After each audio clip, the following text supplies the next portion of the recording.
Dans le cadre de l'objet du mois, je présenterai cette écuelle à bouillon qui est une acquisition exceptionnelle réalisée par le musée d'Unterlinden en m'associant les compétences d'un historien de l'art et spécialiste de l'orfèvrerie qui est Emmanuel Fritsch.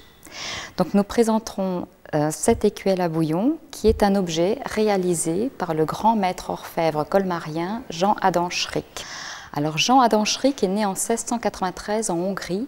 Il est originaire d'une famille colmarienne qui s'était installée en Hongrie et lui-même est revenu s'installer à Colmar en 1714. Il est devenu bourgeois en 1727 et il a ouvert un atelier d'orfèvrerie, s'est spécialisé dans l'orfèvrerie et a finalement cédé son atelier à ses deux fils André et Jean-Adam en 1757. Cette pièce est exceptionnelle pour nous car il s'agit de la première pièce d'orfèvrerie entrée dans nos collections et réalisée par le père fondateur de la grande dynastie d'orfèvres colmarienne, les Schrick.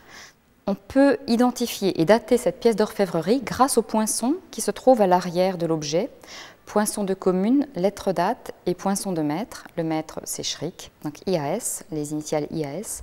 La lettre date E qui permet de dater la pièce entre 1736 et 1738 précisément et le poinçon de la ville de Colmar. Cet objet est une écuelle à bouillon. C'est l'objet que l'on avait dans la région allemande l'habitude d'offrir plutôt aux jeunes accouchés, ou en tout cas au moins aux personnes qui sont alitées, et qui permettait donc de consommer un mets depuis son lit.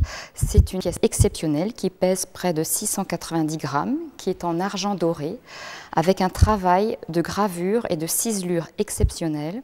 Vous avez le fond amati de Cézanne, le travail de gravure et de repoussé et de ciselure qui figure sur cette pièce, qui est tout à fait comparable au niveau de la prouesse technique et de l'esthétique à tous les grands ateliers de maîtres strasbourgeois par exemple. Cet objet, dont la poignée est pivotante, ce qui nous laisse supposer qu'elle était probablement présentée dans un écrin avec des couverts pour l'offrir donc à la personne à qui elle était destinée. Cette écuelle à bouillon a été présentée en 2006 à la Biennale des Antiquaires à Paris. Nous n'avions pas pu l'acquérir à ce moment-là.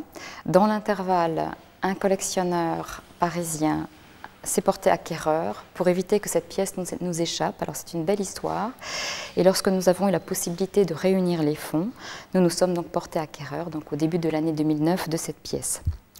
La bonne nouvelle, c'est que le Fonds régional d'acquisition des musées nous soutient financièrement dans le cadre de l'acquisition de ce projet. Quelques mois seulement après l'acquisition de cette écuelle à bouillon, on nous a proposé un gobelet, toujours du père Jean-Adam Schrick, que nous avons acheté, qui lui est daté avec la lettre date D, qui correspond aux dates 1734-1736. Donc cette pièce est vraiment rarissime. Les pièces de forme conservées en Alsace de cette période sont d'autant plus rares que la plupart du temps elles ont été fondues, confisquées sous la Révolution et fondues. Ou alors c'est une rareté qui s'explique probablement aussi par le fait qu'au XVIIIe siècle, seuls 6 orfèvres colmariens étaient autorisés à œuvrer donc, dans la ville de Colmar.